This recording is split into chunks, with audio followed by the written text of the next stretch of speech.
আসসালামু আলাইকুম আরহামতুল্লাহি আবরাকাতুহু। ইন্নাল হামদালিল্লাহি নাহমাদুহু ওয়া নুসাল্লি আলা রাসূলিহিল কারীম, আম্মা বা'দ। সম্মানিত দর্শক শ্রোতা, শহীদদের কবরের পাশে বা কোনো মৃত ব্যক্তির কবরের পাশে ফুল দেওয়া অথবা তাদেরকে কেন্দ্র করে খতম পড়ে দোয়া করা, এটা ইসলাম সম্মত কিনা, কোরআন কি বলে এবং রাসূলুল্লাহ সাল্লাল্লাহু আলাইহি ওয়াসাল্লাম এই বিষয়ে আপনাকে আমাকে কী দিক নির্দেশনা দান করেছেন।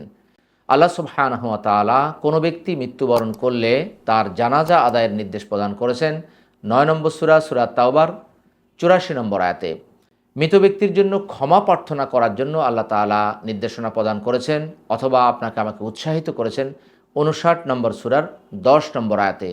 এই আয়াতে আল্লাহ তাআলা বলেন, রব্বানা ইগফির লানা ওয়া লিইখওয়ানিনাল্লাযীনা সাবাকুনা বিল ঈমান।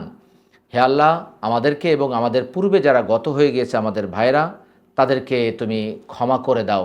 অর্থাৎ মৃত ব্যক্তিদের জন্য আমরা ক্ষমা প্রার্থনা করব। রাসূলুল্লাহ সাল্লাল্লাহু আলাইহি ওয়াসাল্লাম আপনাকে আমাকে স্পষ্ট ভাষায় জানিয়ে গিয়েছেন আমরা যেন মৃতদের জন্য ক্ষমা প্রার্থনা করি, তাদের জন্য দান সদাকা করি, হজ উমরা করি এবং তাদের যদি কোনো মানত থাকে সেটা পূরণ করি, ঋণ থাকলে সেটা আদায় করি। আল্লাহ তাআলা কোরআনুল কারিমে ৫৯ নম্বর সূরার ৭ নম্বর আয়াতে বলেছেন, ওমা আতাকুমুর রসুলু ফাখুযুহু ওমা নাহাকুম আনহু ফান্তাহু। আর রাসূল তোমাদেরকে যা দেন, অর্থাৎ সেটা অর্থ হতে পারে, মাসলা মাসাইল হতে পারে, যেটাই তিনি দেন না কেন সেটা তোমরা গ্রহণ করো, আর যা থেকে তিনি তোমাদেরকে নিষেধ করেন তা থেকে তোমরা বিরত থাকো। আল্লাহ সুবহানাহু ওয়া তাআলা ৩৩ নম্বর সূরা আল আহজাবের ২১ নম্বর আয়াতে আপনাকে আমাকে রাসূলুল্লাহ সাল্লাল্লাহু আলাইহি ওয়াসাল্লামের আদর্শ, অর্থাৎ দৈনন্দিন চলাফেরা, খাওয়া দাওয়া, ঘুম গোসল ইত্যাদির অনুকরণ করার জন্য নির্দেশ প্রদান করেছেন। তিনি বলেছেন, লাকাদ কানা লাকুম ফি রাসূলিল্লাহি উসওয়াতুন হাসানা।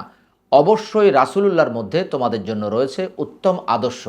আর রাসূলের মধ্যে এই আদর্শ ছিল না যে তিনি কোনো সাহাবীর বা কোনো ব্যক্তির কবরের পাশে গিয়ে তিনি ফুল দিয়েছেন অথবা কোরআন খতম করে তাদের জন্য দোয়া করেছেন, অথবা কোনো সাহাবায়ে কেরামও এমনটি করেননি।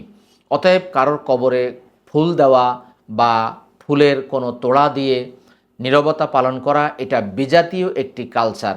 আবু দাউদের ৪০৩১ নম্বর হাদিসে এসেছে, মান তাশাব্বাহা বিকওমিন ফাহুয়া মিনহুম। যে সম্প্রদায়ের সাথে যে সম্প্রদায়ের চলাফেরা সামঞ্জস্য, তাদের সাথেই তাদের কিয়ামত হবে। অর্থাৎ যার সাথে যার মোহাব্বত, তার সাথে তার কিয়ামত। হাদিসটি হাসান, অর্থাৎ গ্রহণযোগ্য।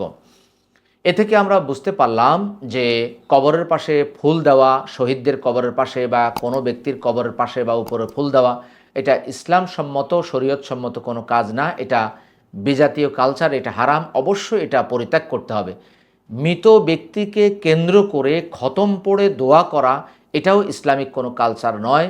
কোরআন সুন্নায় কোথাও আসেনি এবং সাহাবায়ে কেরামদের আমলেও এটা আসেনি। অতএব আমরা এই বিজাতীয় কালচার, বিদআত থেকে বেরিয়ে আসি।